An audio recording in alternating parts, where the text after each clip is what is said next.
Hi guys, in front of me is OnePlus Nord CE3, and let me show you how to change keyboard language. So at first open new message or any other area where you can input some text.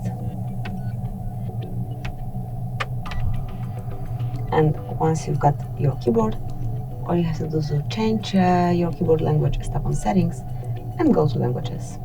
Now smoothly select the language that you want to apply. You can either scroll all the way down or use search area to enter the language that you want to have.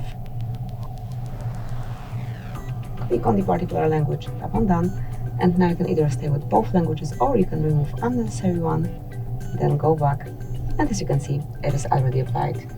Thank you for watching. Please subscribe our channel and leave the thumbs up.